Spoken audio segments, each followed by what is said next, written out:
Alô, amigos. Novamente aqui estamos para apresentar o nosso podcast do Gente que Fala. Vocês estão falando para a Com Brasil TV, canal 239 da Vivo, TV aberta, 8 da Vivo e 9 da Claro, Instagram, Facebook e AltV.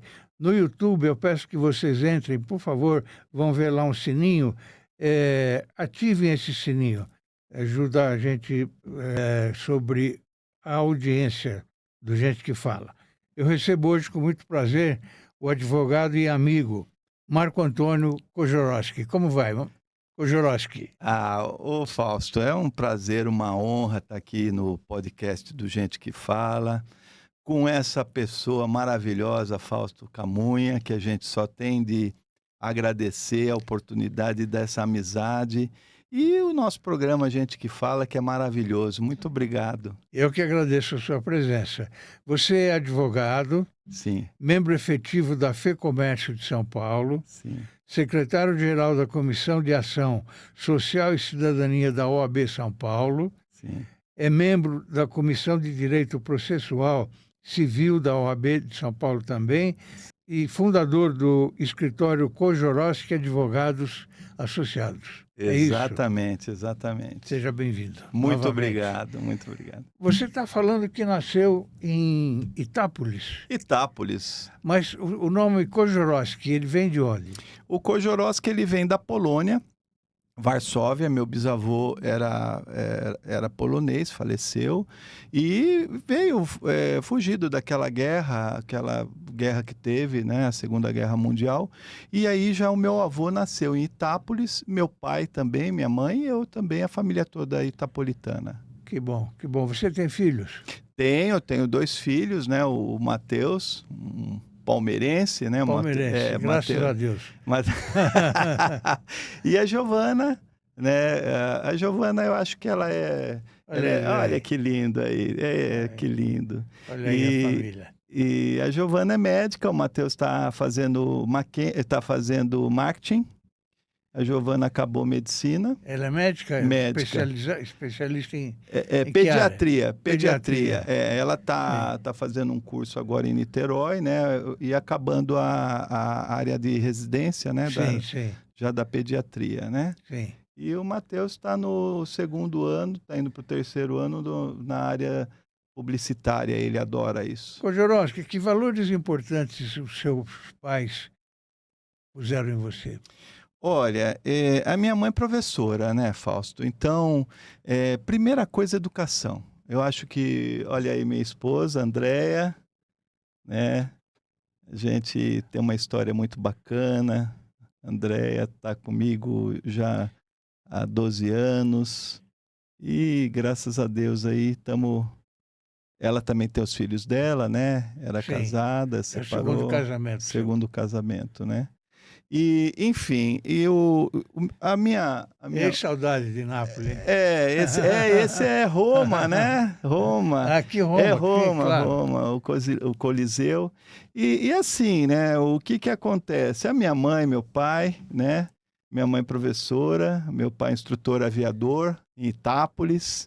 Né? Itápolis tem um aeroclube muito forte, né? Muito bom. E a gente gosta muito. E a minha mãe é professora de colégio, os 2 falecidos, né? 1º grau da minha mãe, professora. E o grande ensinamento é o estudo, a educação, a gente se voltar para ser uma pessoa correta e tentar fazer o bem da melhor maneira possível, né? E você é um brilhante advogado. Obrigado, Fausto. Você é meu amigo, né? Não é por isso não. Todo mundo fala a mesma coisa. Olha, em 87 você ingressou no Centro de Preparação de Oficiais da Reserva, saindo de lá como 2º tenente da Arma de Engenharia do Exército Brasileiro.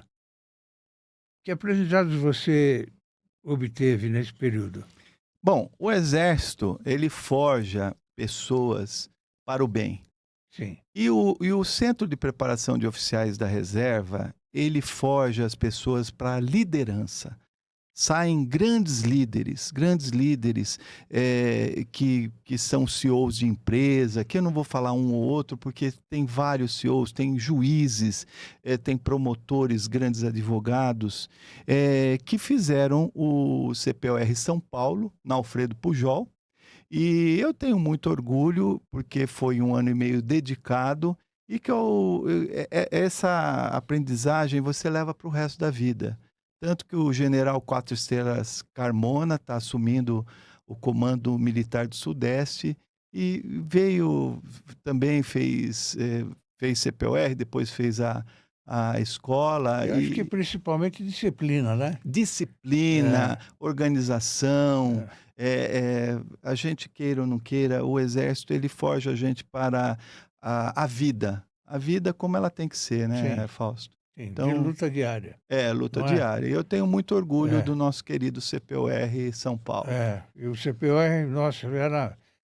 quem não queria fazer o CPOR, né? É É, difícil, né? é, Era difícil você é, passar no CPOR, porque é, tem a prova escrita, depois a prova física, é, né? é. E graças a Deus eu passei e eu fui muito bem sucedido na arma de engenharia e tenho grandes amigos, E né? daí o direito chegou quando?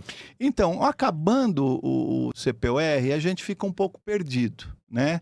Na minha época, eu estou falando isso há mais de 30 anos, né? 87, 88, o que acontece? Olha, na OAB, né? Na nossa Isso, querida OAB. isso. Eu tinha duas opções. Ou a área de informática, que na época era muito... Era coqueluche, a área de informática. E meu pai falou, não, vai ser doutor, né? Eu falei, mas pai, eu não... as leis, será que eu vou aprender? Será que eu vou saber lidar com isso? E fiz na FIG, em Guarulhos, com muito orgulho, minha Sim, querida sim, FIG. sim. Hoje está a nossa professora Ossana lá na coordenação, um grande abraço. E aí eu fiz na FIG e no último ano eu comecei já a estagiar na 25 de março. E Sim. aí comecei a área de locação, comecei a me apaixonar pela área imobiliária. Então foi o meu primeiro momento que eu me deparei com alguma coisa que eu de fato gostava. E aí eu fui na área imobiliária, né? Sim, Depois, num segundo momento, eu já parti para a área empresarial e bancária, né? Elas são muito vinculadas, a sim. parte empresarial com a área bancária. E a área bancária hoje ainda é uma área muito fechada, muitos advogados não conhecem, muitos advogados têm medo, talvez, de partir para essa área, que é uma área enorme, é uma área... hoje a gente tem estudos aí que 25% das demandas do país são vinculadas a uma instituição financeira. Nós estamos falando, o segundo ou o terceiro mais demandado, né? As instituições financeiras, tirando o governo, né? O governo, eu acho que isso hoje, atualmente, é o mais demandado.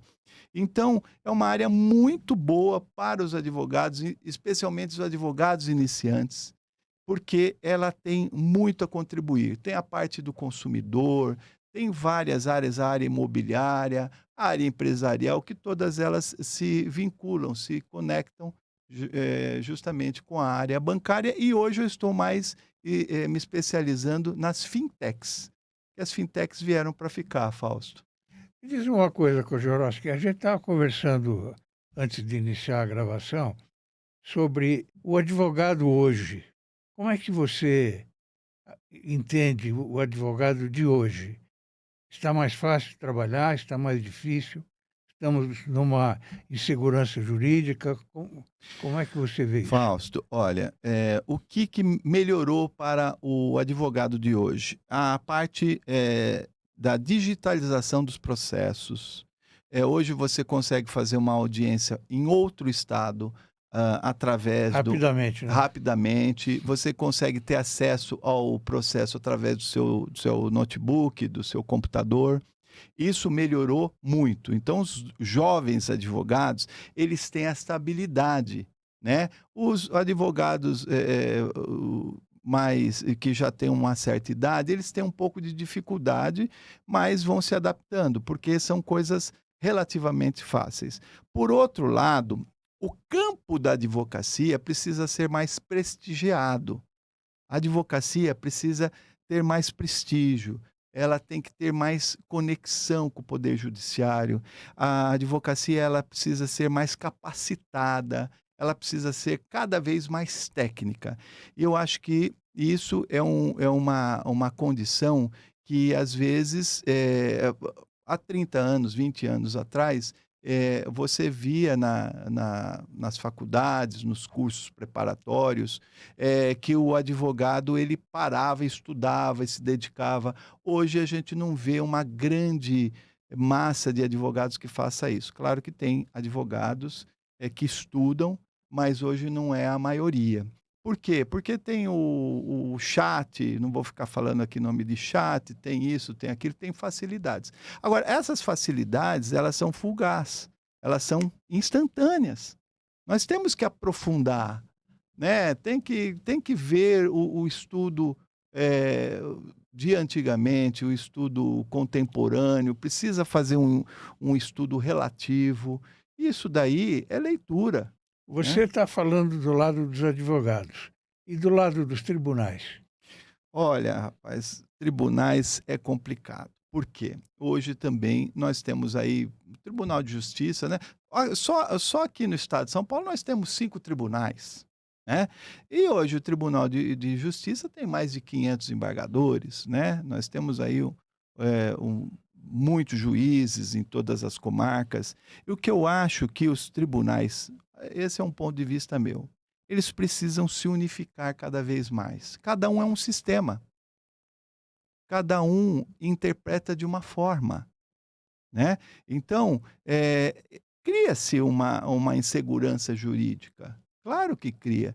E uma questão que eu sempre falo na OAB, nos tribunais, né, principalmente o Tribunal de Justiça, os tribunais, do trabalho, eu acho que precisa ter mais conexão entre os juízes, embargadores, ministros, com os advogados. Eu acho que hoje, seguem em linhas paralelas, mas separadas. E eu sinto falta quando a gente ia despachar, há 15, 20 anos, o juiz sentava, conversava. Hoje você vê que o juiz não tem nem tempo para isso, né. Às vezes é um despacho, eu despachei esses dias com o desembargador, de celular, eu parei o carro e despachei. Então, a gente percebe, Fausto, que está faltando mais desembargadores, mais juízes, mais varas, está faltando. Isso é eminente, precisa ampliar.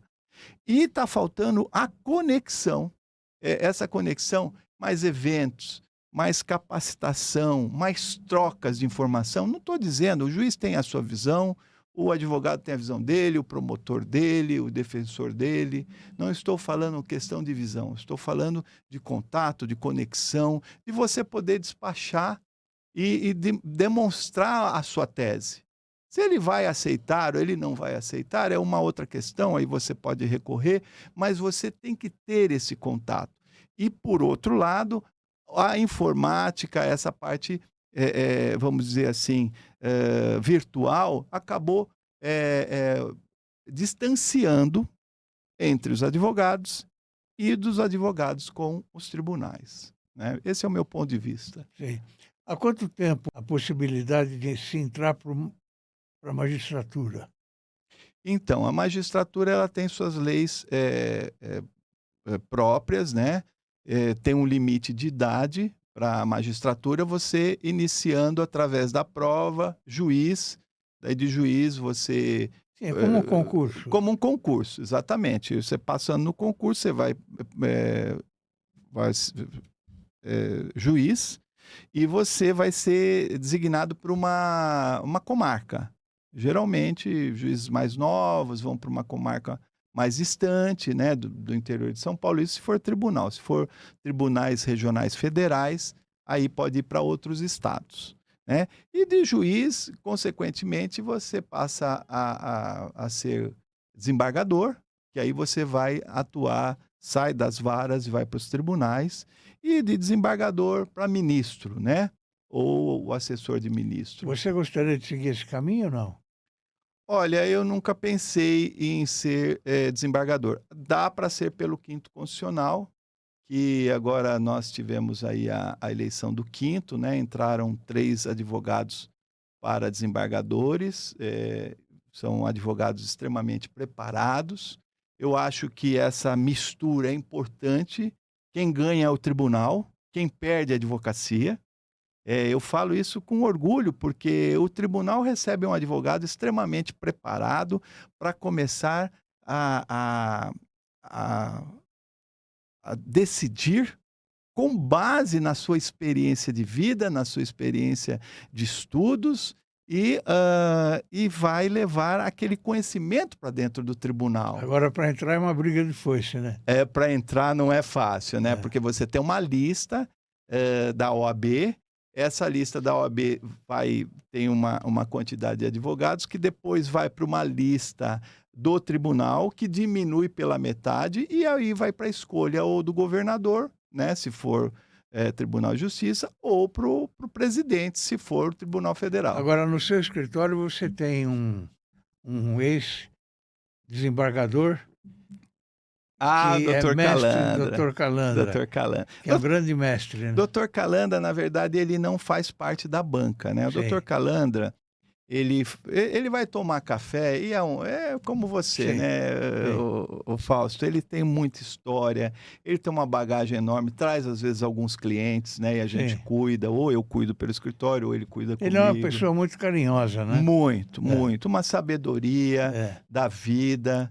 Um homem tem 40 anos de tribunal, foi, eu acho que mais de 10 ou 15 anos como advogado. Já passou por poucas e boas aí também.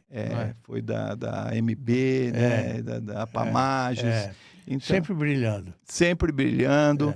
É um homem extremamente preparado. E para a gente é um orgulho ter amizade, ter a honra dele visitar o escritório e trazer alguns assuntos. Eu tive a honra de recebê-lo aqui também para uma entrevista. Foi entrevista maravilhosa também, né? Por que você decidiu se tornar advogado? Então, num primeiro momento, foi uma escolha que eu fiquei com medo de não atender às minhas expectativas, no sentido de você vai pegar um cliente, Fausto, o cliente ele está com problema. Quando o cliente chega no teu escritório, ele está com o maior problema da vida dele. Claro, ninguém vai lá sem problema. Né? Você não vai lá para falar das suas férias, para falar que você viajou para o exterior, ou que você está com dinheiro. Você está com problema. E aquele problema, ele é muito difícil para o cliente. Você não pode dar segurança que ele vai ter um êxito no processo. E você tem que acalmá-lo. Então, assim, hoje a gente entende que a gente faz um papel de psicólogo, primeiro para tranquilizá-lo, no sentido que tem resultado. Quando tem resultado. Tem casos que não tem resultado e a gente é muito sincero, infelizmente, né? Eu acho que o papel do advogado e do médico é complicado, porque você tem que falar, olha, você perdeu essa causa, eu não estou vendo aqui possibilidade. Posso ver uma possibilidade, talvez, de mitigar esse risco ou de diminuir esse prejuízo, mas aí você tem que trazer o cliente para a mesa. Depois você tem que combinar os honorários, Fausto. Esse é o segunda missão difícil da advocacia. Porque, olha, essa causa vale 10 mil reais. Mas eu não tenho 10 mil. Não, vamos fazer em 2 vezes, 3 vezes, tal. Você faz um contrato e você começa a trabalhar. Aí esse cliente, por algum motivo, não te paga. Já vira um segundo problema. Porque você tem que cobrar o cliente. Você não pode ligar para o cliente cobrando, porque muitos não gostam. Tem cliente que se você ligar cobrando, ele sai, desiste. Então, você tem que saber cobrar, e às vezes alguns não pagam, e às vezes você tem que sair deste processo e tem que fazer de tudo para não prejudicar o cliente, para que ele possa trazer um outro colega para assumir daquele momento em diante. Então, é complicado, né? Essa questão de dinheiro sempre é uma questão que atrapalha de vez em quando, atrapalha muito, né? Exatamente. Porque você não sabe se vai cobrar X ou vai cobrar Y, não é? Se está bom, ou está pouco, ou está muito. Muito pouco, está cobrando demais, para achar a média aí é meio, sei que É é meio difícil, complicado. é difícil. Mas também depende muito da situação do cliente, não é? Depende muito da situação do cliente, e tanto financeira como do Financeiro, problema, né? é. Vamos dizer que um problema grande é um problema que demanda, às vezes não sou eu, né? Nós somos em 10 advogados, às vezes eu tenho que trazer mais um ou dois colegas, às vezes eu trago a expertise do Dr. Calandra, em alguns casos. E aí, claro, é uma equipe que vai trabalhar, né? E não é só uma defesa, é uma estratégia de começo, meio e fim. E você tem que pôr aquilo na mesa. Então, quantas vezes, Fausto, eu colocava aquilo, a pessoa pegava aquilo e levava para outro escritório cobrava um terço. Isso já aconteceu diversas vezes, até com cliente que era advogado, para você ver essa questão ética. Então, hoje, a gente. Isso é irracional, né? Mas acontece. É. Então, hoje, o que a gente faz? A gente só dá uma prévia para o cliente, para que ele entenda o que nós vamos fazer, e aí parte para a questão de valores. Quando você fecha com o cliente um valor, né, você cobra, vamos colocar aqui uma hipotético, a gente cobra R$ 20.000 de honorários. Ele fala, não, é muito tal, eu consigo pagar assim, assim, tá, então vamos fechar 10 mil em 10 parcelas de 1.000. Tá bom, tá bom. E aquele caso, às vezes, demora 2 anos ou 3 anos. Então, você casa com o caso do cliente. Agora, se tem um cliente que ele tem condição, ele fala, não, 20 mil não, mas eu pago 15 mil à vista, tal. Então, é muito melhor para o advogado ele receber à vista, né? Então, tudo também, os grandes escritórios têm um outro tratamento. Então, tem os grandes escritórios que eles têm capacidade financeira de segurar, por exemplo, receber os honorários daqui 1 ano, daqui 2 anos. Os pequenos escritórios, que eu acho que eu me enquadro nos pequenos escritórios, eles precisam receber os honorários porque eles têm lá o compromisso com É o seus meio de advogados. vida, né? É um meio de vida, É. né? Tem que pagar lá o aluguel e Claro, assim por tem o diante, né? boleto no fim do mês, É o né? boleto. É, Então, esse é o problema, né? é. Que transformações você observou, Kozorowski, no direito empresarial e bancário desde a época em que se formou? Bom, muito, muito. O celular hoje é a grande ferramenta do direito bancário. Se você colocar, eu acho que a partir de 1995, 1998, você começou a pagar contas por celular. 2000, você começou a pagar contas por celular. E não tinha legislação para celular. E quando você começa uma operação bancária que tem algumas legislações, mas elas são pontuais. Ó, você pode fazer isso, né? Vamos dizer, o Banco Central determina lá através de sua portaria, ô Fausto, você tem um banco, então você pode autorizar seus clientes a pagar através do teu sistema via celular. Mas você não tem uma regra jurídica que seja estabelecida. Veio o Código do Consumidor. Este foi um grande instituto, né? A Constituição Federal, o Código do Consumidor, ele realmente abarcou muitas coisas. Mas com a modernidade do direito bancário e do direito empresarial, a gente percebe que mudou tudo. E as leis estão vindo agora, depois. Então, muitas coisas você teve que ir lá trabalhar naquela legislação que você tinha, naqueles entendimentos que às vezes você tinha de outros países, e trazer aqui para o Brasil e fazer a coisa acontecer. Então, hoje foi se mudando. O próprio Código de Processo Civil, em 2015, veio o processo civil novo, né? Que já não é novo, tem 10 anos. Mas ele também já fez aquele ênfase, já fez aquela preparação para o mundo digital.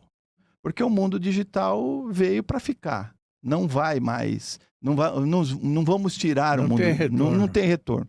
Depois do Covid-19, eu acho que ali realmente a massa, toda a massa bancária, cliente bancário, consumidor, começou a se utilizar dessas novas fintechs, desses novos bancos digitais, que veio, inclusive, concorrer com os grandes bancos.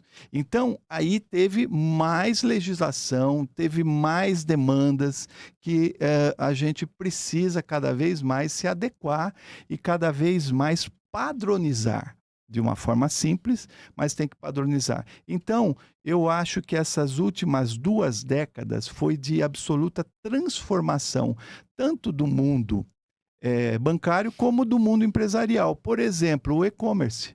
Hoje tem lojista que vende mais no e-commerce do que dentro da loja dele. Então, é outro mundo, é outra realidade e são outras regras fundamentais para aquele tipo de comércio, como que se move, como que se garante o consumidor. E você vê hoje o grande problema de fraudes, o grande problema de roubos É isso virtuais. que eu ia falar para você. É um perigo, né? Então, é um perigo e está crescendo demais, Fausto, porque hoje o meliante, o bandido, não precisa sair de casa. É. Ele, com um bom traquejo num computador, ele não vai lá pegar uma arma e se expor. Ele acha que ele está protegido, porque ninguém vê-lo, né? Não consegue ver o bandido, não consegue ter acesso. Lê do engano. Lê do Ele vai engano. ligar para você e dizer que estão fazendo uma compra no seu cartão no valor de R$ 8.300. E para você consertar isso, você tem que apertar o botão abaixo, não sei o quê. Pôr a sua senha, ele está vendo sua senha no painel dele, ele já imediatamente troca a senha, você perde o acesso, ele te dá um bloqueio lá de 1 hora, e nessa 1 hora ele tira tudo que você tem e que você não tem. Então, por exemplo, se você tem um limite que você nem sabe que tem um limite, porque muitas pessoas têm conta há 20, 30, 40 anos, não usam o limite, tem lá um limite de 5 mil, 10 mil, 20, 50. Eu tenho muitos casos assim no escritório, muitos casos. E ele tira o limite, ele tira o empréstimo, porque você também tem um limite de empréstimo, ele tira o empréstimo, tira o dinheiro que tem em conta, ele limpa você e você simplesmente fica com o abacaxi na mão. Aí você chega lá no banco, o banco vai te questionar, mas, o Fausto, você deu sua senha? Eu dei minha senha. Então você deu, você concorreu. E não é isso. E não é isso.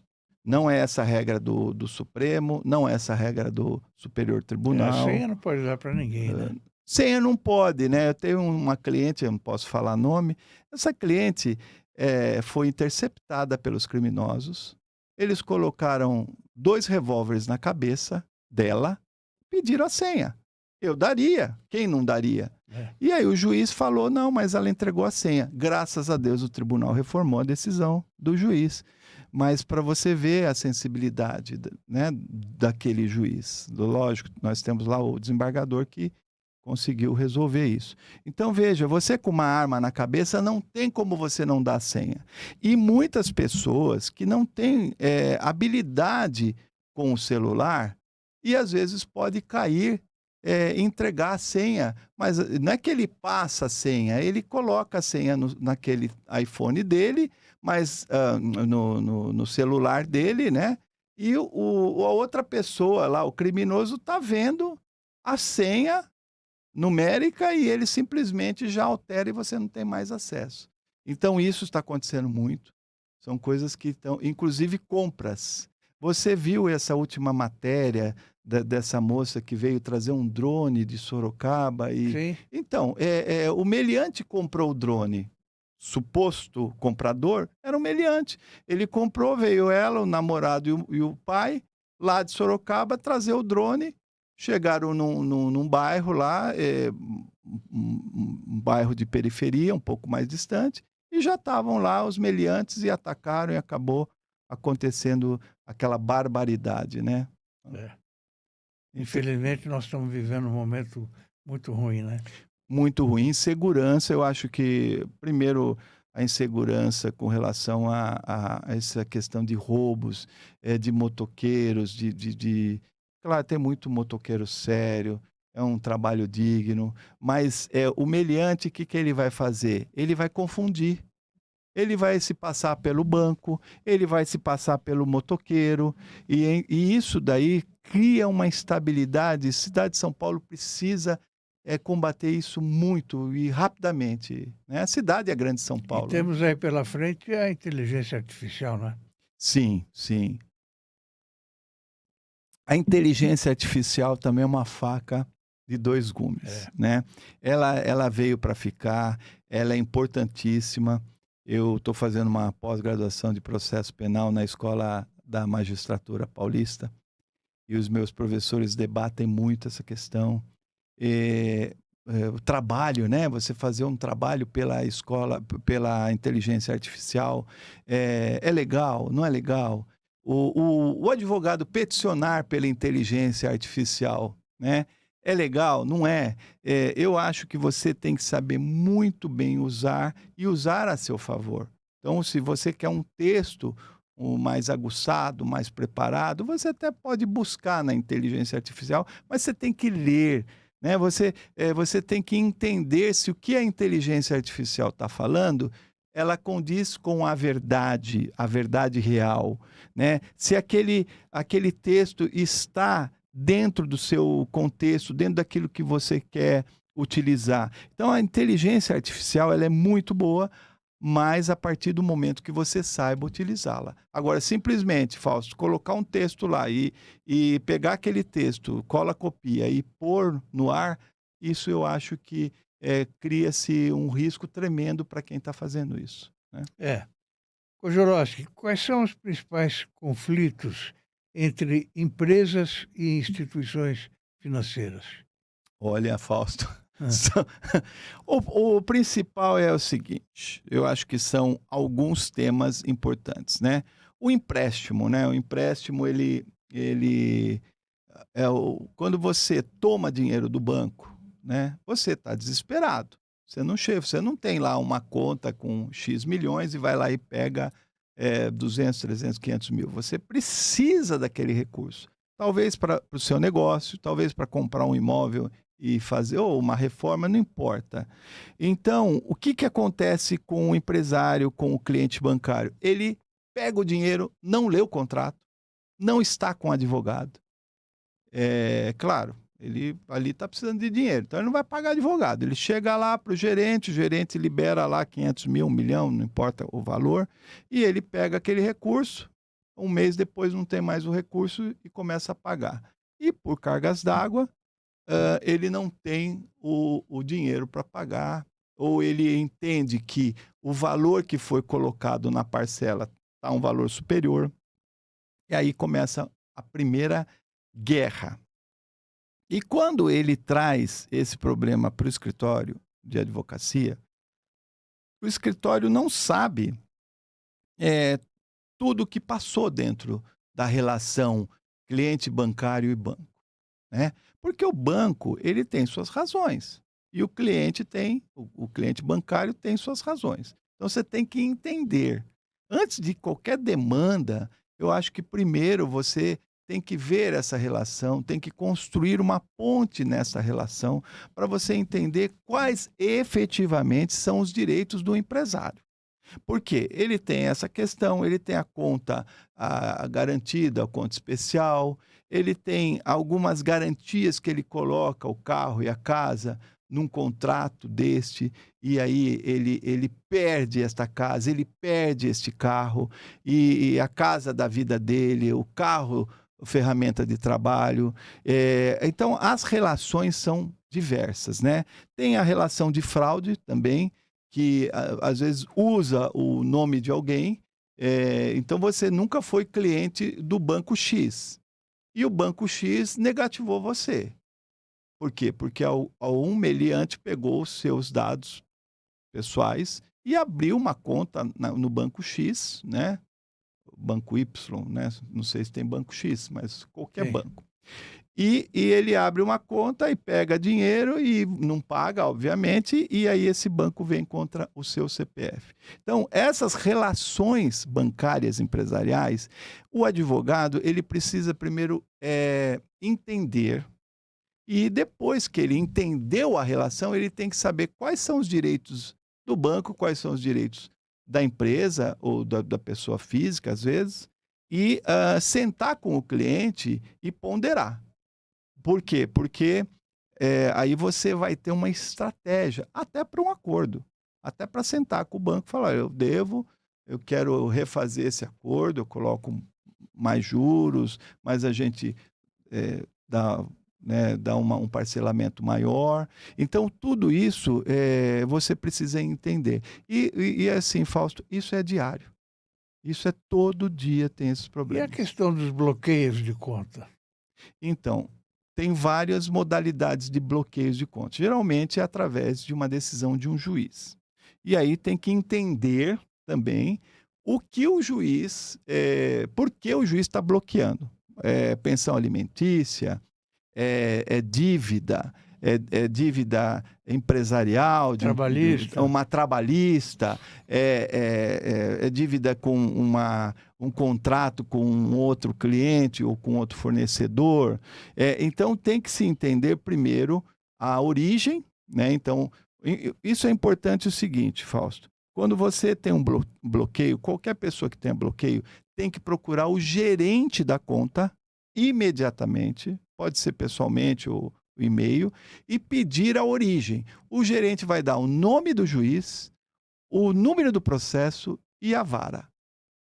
Com esses 3 dados, Sim, facilita. você vai já entrar em contato com o seu advogado, ele vai entrar no processo. Se o processo for um processo digital normal, ele acessa imediatamente, o advogado consegue. Se tiver segredo de justiça, ele tem que passar uma procuração, ele entra nos autos e aí ele já te manda um capa a capa, a cópia toda do processo, e aí a pessoa sabe a origem da dívida, sabe quanto está devendo, qual o valor que está sendo cobrado, quanto foi bloqueado, e aí sim monta-se uma estratégia. Perfeito. Olha, a gente está mostrando aí o portal Orbis News. Eu já tive o prazer de receber artigos seus. E renovo o convite para você, tá bom? A hora que quiser escrever, eu estou inteiramente à disposição. O Tá bem? Orbis News é um portal muito preparado, com matérias de alto padrão. Eu já tive a oportunidade de participar e ler, né? Então você está de parabéns, viu? Obrigado. E continue escrevendo. Tá, obrigado. Como uma pessoa vítima de golpe bancário digital pode recorrer à justiça? Então, se a vítima ela for cliente bancária daquela instituição, ela tem uma relação com a instituição. Então, tem 2 hipóteses. Ela não é cliente, alguém pegou o nome dela, abriu no banco Y, no banco D, e se utilizou do nome dessa pessoa dentro daquele banco. Aquele banco vai e aciona e bloqueia valores daquela vítima. Então, ela não tem relação com aquele banco. Então, fica um pouco mais difícil. Tendo relação, eu entendo que antes de entrar com a ação, pode notificar, fazer uma notificação extrajudicial. Se tiver um boletim de ocorrência, geralmente a vítima faz um boletim. Melhor, faz um boletim relatando, junta-se com a notificação, porque aí você constitui em mora aquela instituição financeira que você tem relação. E você dá um prazo, geralmente 5 dias, 15 dias, e eles restituem você. Se não restituir, tem que ser através de um advogado e entrar com uma ação de indenização. Kozorowski, na sua visão, quais são as melhores táticas para se proteger de um golpe bancário? Bom, se você é uma empresa que você utiliza e-commerce, se você utiliza muito a parte de internet, você tem que ter uma empresa especializada de segurança digital. Tem empresas, muitas empresas, tem muitas pessoas que fazem segurança digital. Isso é importante para o seu trabalho, né? Para que não utilizem seus bancos de dados, não utilizem sua carteira de clientes. Agora, para nós, primeira coisa, não é sair apertando nada. Então, você recebeu um e-mail, é do tribunal, ou é da escola do seu filho. Não saia apertando. Agora tem o golpe do falso advogado aí, né? Esse é o pior que tem. Vários clientes já caíram, perderam dinheiro, Fausto. Perderam dinheiro. Já denunciei, já levei para a Ordem dos Advogados do Brasil, aqui a nossa seção São Paulo, tomou algumas providências, abriu uma comissão, mas nós temos que dificultar para esses meliantes. Por quê? Eles estão se utilizando do Brasil inteiro, passando por advogado, tendo acesso aos tribunais de forma digital. E, por exemplo, se você tem um processo, ele sabe o seu nome completo, teu endereço, ele sabe qual o seu problema. São meliantes preparados. E aí ele fala, olha, o senhor tem aqui 100 mil para receber, mas eu preciso que o senhor deposite imediatamente 5 mil reais, que eu já vou liberar o seu recurso. Aqui é o escritório de advocacia X, YZ. E o doutor fulano de tal não pode conversar com você agora. Então... Exato. Então nós estamos com esse problema, é um problema muito sério, é um problema social. Eu atento aí que nós temos que dificultar para os meliantes através dos sistemas dos tribunais, através da Polícia Federal, Polícia Civil, fazer uma mega preparação de buscar esses meliantes, que eles conseguem através das tecnologias que eles têm. O Banco Central e o Poder Judiciário estão aplicando regras mais rígidas para evitar práticas abusivas em contratos bancários. Quais seriam essas práticas abusivas? Olha, práticas abusivas... Então, nós temos aí, agora, vamos dizer que nós temos várias modalidades de bancos, né? Nós temos os bancos tradicionais, temos os bancos digitais, né?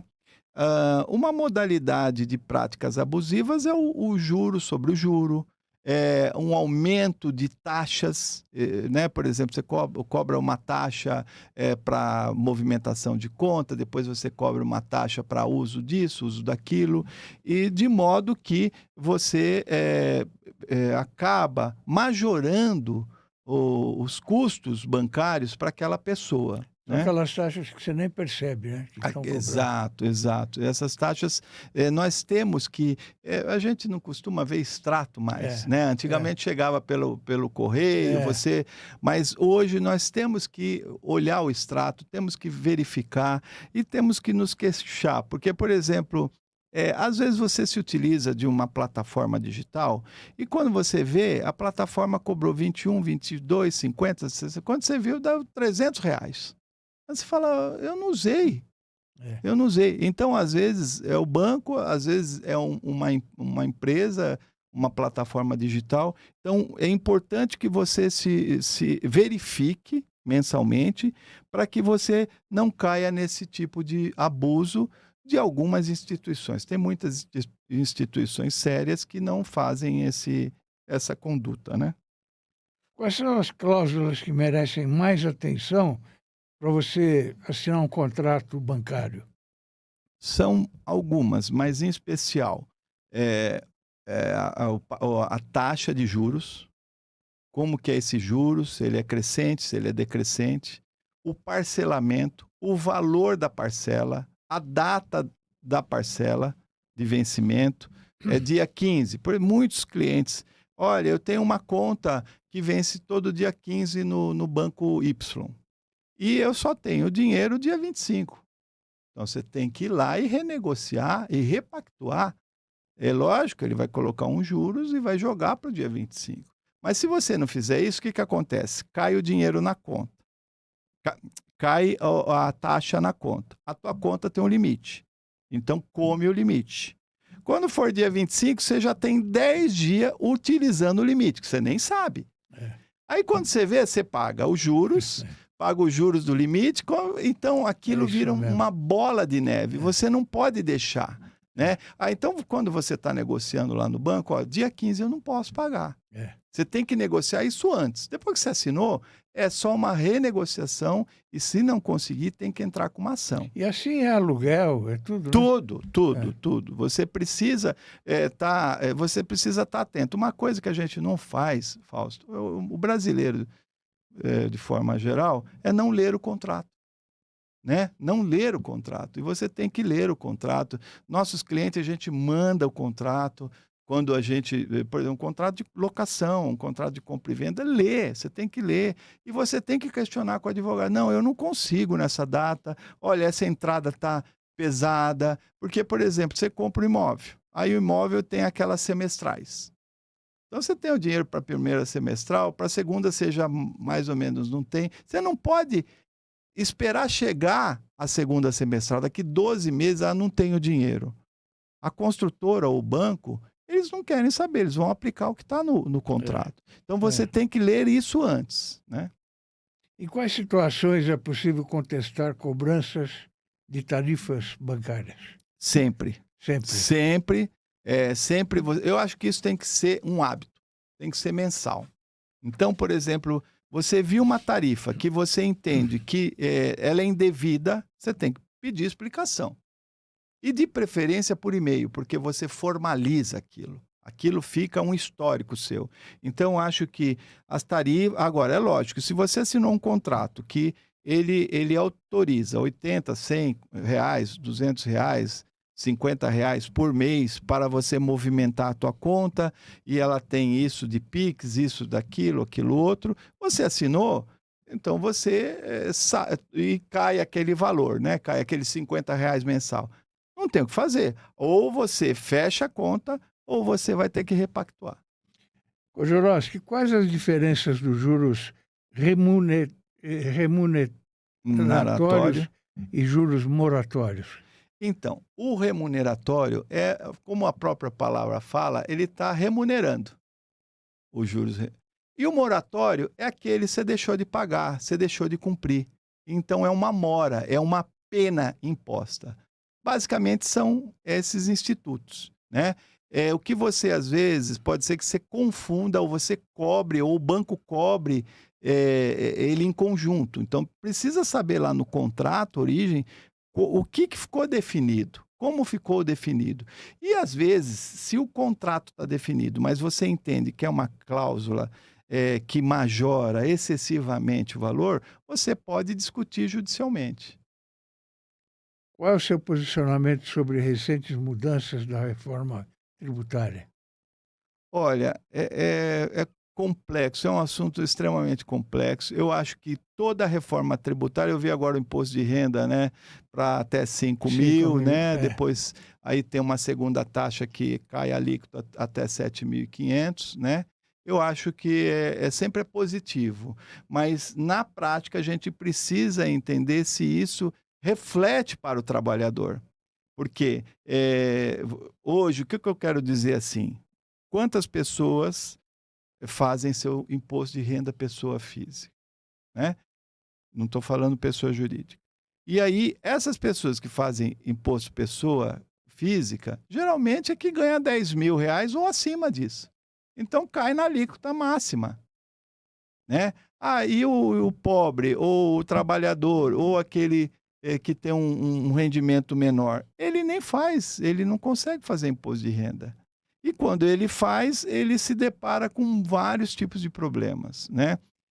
Um deles é a própria burocracia. Eu sei que a Receita, eles cada vez mais eles tentam desburocratizar, mas eu acho que tem que colocar de uma forma mais simples para a população, de uma forma que toda a população, porque um país que todos declaram imposto de renda não é bom? É bom para o país, sim, claro, né? Que todos tenham uma aposentadoria, que tenham uma poupança. Você pega o Japão, né? O Japão tem uma das maiores poupanças, né, per capita. Por quê? Porque a gente tem segurança. Então, todo mundo quer declarar. Ninguém quer deixar de pagar imposto. O que não dá é para pagar um imposto da metade do que você ganha. Aí as pessoas não têm capacidade, porque quem ganha até 10, 15, 20 mil reais, essa pessoa ela se utiliza todo desse dinheiro para pagar a faculdade dos filhos, um aluguel, ou uma prestação de apartamento, ou uma prestação de carro. Ele não tem como pegar 25%, a não ser que seja na fonte. Ele pegar 25%, 30% e pagar de imposto, porque o que ele paga de outros impostos indiretos? Então, o que eu acho que precisa ter essa conexão maior, entendeu? Eu acho que nós temos hoje uma carga de vários trabalhadores, não sei te precisar quanto, mas na faixa de 10 mil a 20, 25 mil, não é um salário exorbitante, é um salário relativamente normal, um gestor de empresa, um gerente, um diretor. E então nós precisamos tentar readequar essa conexão e uma conexão com todos. Por quê? Se a gente facilitar os meios de comunicação do imposto de renda, uma forma mais tranquila, acho que todos vão comunicar seu imposto de renda, vão participar. Isso é importantíssimo para a Receita, que ela vai ter uma informação, não é de 20, 30 milhões de trabalhadores, ela vai ter uma informação de 50, 60, 70 milhões de trabalhadores, que eu acho que é a força desse país. As Né? pessoas com comorbidades não pagam imposto, não é? Então, tem algumas doenças, né, que não pagam imposto, câncer, tem algumas prioridades também, algumas comorbidades, mas é importante que isso seja mais divulgado, mais difundido, mais trabalhado, e que isso seja levado todas as pessoas que têm esses problemas. Só por idade, não. Não, só por idade não, tem outras. Vamos falar sobre o PIX. Que mudanças o PIX trouxe no sistema jurídico? Olha, o Pix para mim, Além do roubo do celular. Pix para mim foi uma divisão de águas. Hoje estou falando com você, eu te pago imediatamente e você imediatamente vê o seu pagamento. Isso é uma divisão de águas. A gente vê, às vezes nós vamos em alguns países e a gente vê que não tem o Pix. Né? Então você é obrigado a viver no cartão, né? O cartão de débito ou o cartão de crédito, que é uma invenção maravilhosa. Só que o Pix, ele revolucionou. Ele foi uma condição que você faz uma transferência imediata. Eu pago o táxi com o Pix. O taxista falando, acabei de receber, fica tranquilo. Então, mudou todo o sistema. Então, o Pix cada vez mais vai ter que ter a inteligência artificial, cada vez mais ele vai ter que trabalhar com segurança digital, cada vez mais. Os bancos cada vez mais vão ter que se investir e preparar, porque é uma ferramenta que eu vou falar uma coisa futurista. Mas eu acho que a nota em papel, ela vai ter fim. Ela não vai ter mais sentido você levar R$ 1.000 no bolso. Esses dias eu saquei R$ 400, 2 notas de 200. Eu fiquei um mês com as notas. Porque você não consegue trocar. Não, o Pix, doutor, o Pix. Então, você põe ela lá no banco e paga no Pix. Então, Agora, assim. muita gente já morreu por causa do Pix, né? Já. Infelizmente, tem esse outro lado, Fausto, que a gente precisa cada vez mais. Eu acho que as polícias, elas cada vez mais têm que se preparar no mundo cibernético, né? No mundo digital.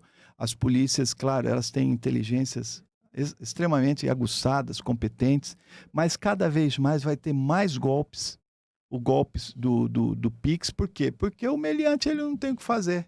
Então ele fica lá elaborando alguma fórmula mágica, alguma fórmula na malandragem de roubar. Né? E o Pix, ele tem suas vulnerabilidades. Eu até acho pouco pelo movimento que é feito por Pix. Porque hoje eu falo pessoa física, mas a pessoa jurídica se utiliza do Pix.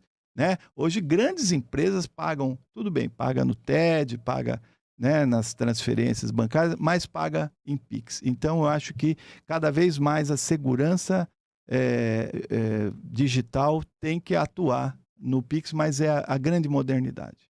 Criptomoedas, você mexe com isso? Então, eu não mexo com isso. Eu tive no começo do ano na África do Sul, em Cape Town, né, Cidade do Cabo.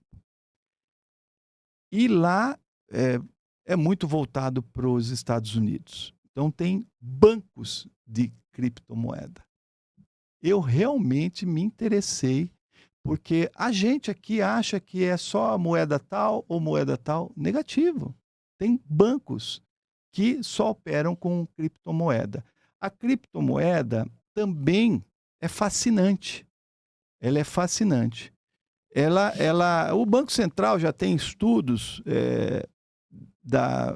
de como normatizar e ir normatizando as criptomoedas, né? Porque hoje o grande problema, Fausto, que a lavagem de dinheiro está na criptomoeda, né? Quem quer praticar lavagem de dinheiro joga na criptomoeda, né?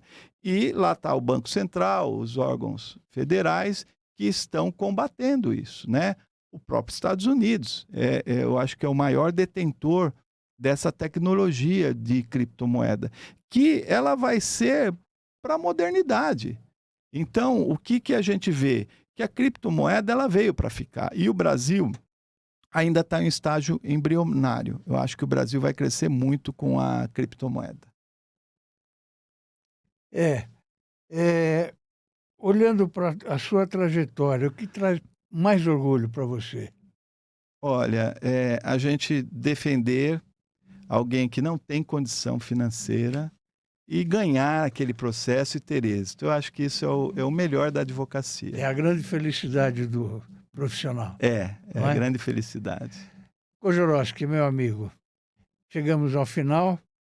Gostaria que você se despedisse dos nossos telespectadores e fica aqui um convite para que você volte mais vezes, tá bem?